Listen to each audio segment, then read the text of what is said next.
Greetings, members, one and all of the Salivation Nation. It continues and gets worse by the month. New numbers have come out on how gold is being drained from the Comex. Let's explore.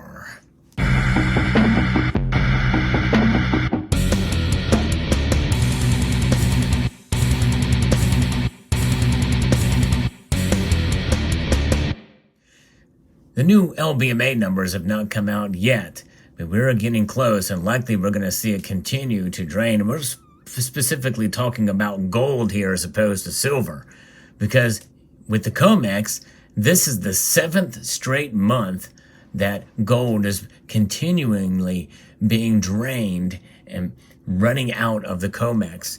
We're going to talk about that. Where is that gold going? We'll talk about that as well. I know where some of it is going.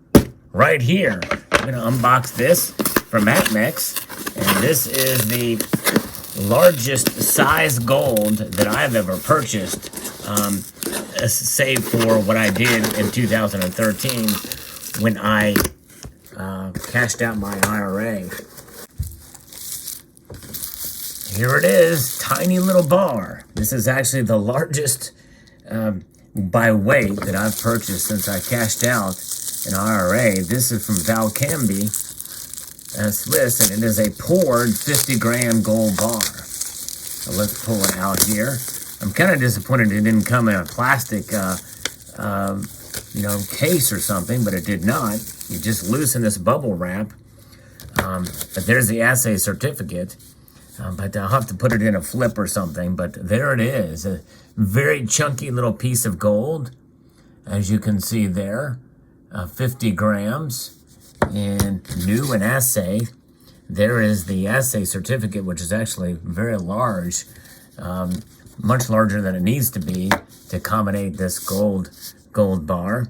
But wanted to get a nice kind of a poured cast piece here to add to the stack, something that you can kind of just fondle and hold.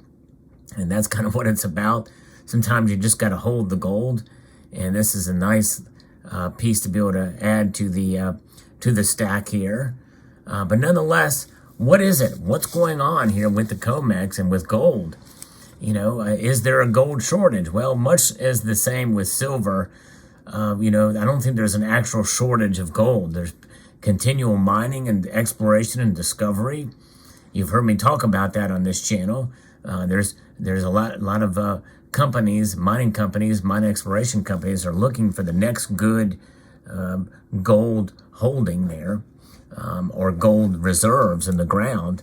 And so that's what's going on, but getting that gold and fabricating it, refining it, and shipping it out to the Comex in contract size bars, which are 400-ounce bars, and they're also kilo size bars as well too, and 100-ounce bars, I believe. I think all of this trade at some level in some way along the exchanges, but the Comex has been seeing a bleeding of gold out ever since, let's put it on here so you can see it on this piece of wood.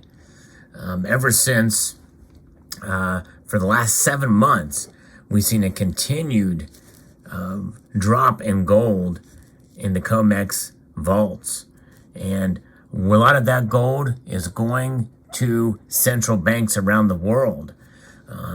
We've seen a massive increase in central bank holding of gold in the last quarter here. Remarkable. It's big news. I did a video on it quite some time ago, but that is what's happening. Gold is being accumulated by central banks.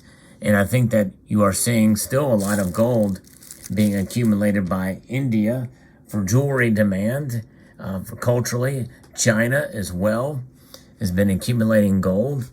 And so yes, indeed, there's a lot of gold demand right now. And couple that with the industrial demand. People don't think of gold as an industrial metal, but indeed it is. Not as much as silver, but people are accumulating gold in that regards too. But let's talk about this. What's going on with the Comex vaults? And just as Shift Gold did a little piece about this today, about the outflows of gold from the Comex. And the tables and charts we've talked about, but gold continues to get drained from these Comex vaults. And this is its 7th straight month of outflows, just over halfway through November. The month has seen 1.1 million ounces out of the vault, indicating the pace of outflows has not yet slowed. And the daily vault moves are seen in a chart that they show on screen here, but it's kind of hard to really decipher what this actually means because it's tough to really, you kind of get some idea, but you can see that definitely more is going out. You see registered has not seen a material net inflow in over a month, and the metal entering eligible is mainly coming from registered rather than new sources. The move from registered to eligible is metal no longer available to meet delivery requests. And so the fall in registered is also impacting the pledged category. Pledged is a subset of registered, but is actually not available for delivery because it has been pledged as collateral. So that means there's not much gold really to go around, which means that the paper gold contracts to meet them, well, we always know that the derivative market has always been a huge problem in the industry, but it is becoming even worse, and there'll be even less of it available for delivery. But nonetheless, that is where things stand right now with gold and delivery into the markets. And where it's going. Physically, it's going to the central banks. And there's a mystery buyer, and I don't think we know exactly who that is yet. Likely it's probably Chinese or Russian, maybe. Or some of it could be Turkey as well. But there is mystery buyers of over 300 tons of the stuff. But 150 grams of it, though, is not a mystery, as you can see right here. And what am I saying about this? It's about accumulating yourselves and becoming your own central bank. That's the message here. Because with all that's going on in the world today and what we are seeing, especially with the economy and the uncertainty and with the numbers, look at the GDP numbers. They want to paint a rosy picture, but how are those numbers derived? Where are they coming from? What about some of these layoffs like at Amazon and other companies we're starting to see in the tech sector, more layoffs occurring? How will that affect the jobs numbers next time around? And what will that mean for the Federal Reserve? Well, we know that they're likely going to cut back. There's a greater than 80% chance now that the Fed is going to raise rates only 0.5 percentage point instead of 0.75 percentage point. That's likely going to mean higher gold prices nearer than further down the line. And so that means that it's probably a good idea to hold gold. But, again, we don't know. It all depends on how the dollar reacts to it. The strength of the dollar is really what affects gold's prices day to day. And we likely could very well see those numbers continue to increase. But we'll find out as the Fed does their thing and the markets react. There's a lot of psychology in the markets. And then on top of all of that that's going on with the greater demand for gold and what we're seeing in the economy, we have scandal and corruption being exposed right now with the FTX, and it's become political. And that is something that is certainly another factor that is going to drive probably more people into the precious metal space.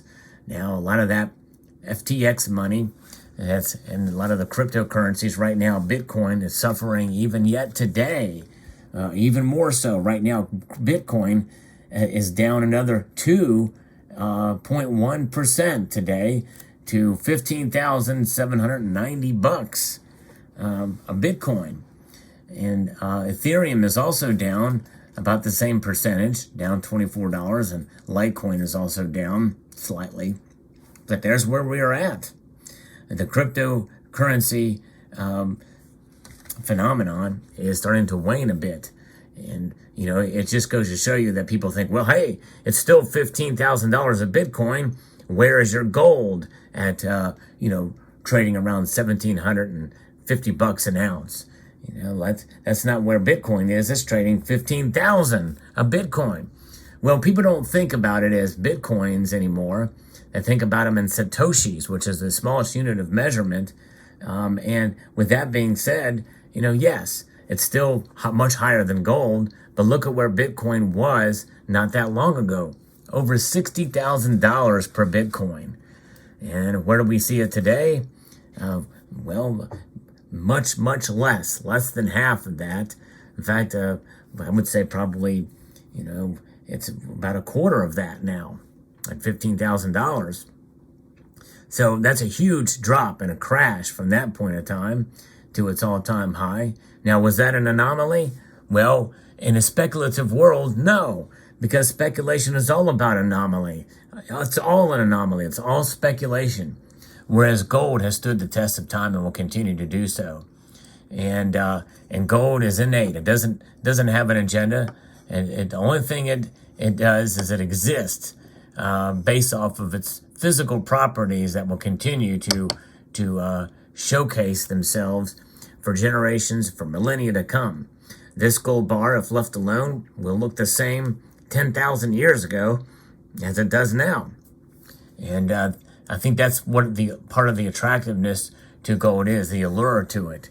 Its density is unmatched by any other except for tungsten, and even that's not exactly. And the tungsten is a metal that is so different in its appearance that there's really no way to confuse the two, and there's no way to shape tungsten.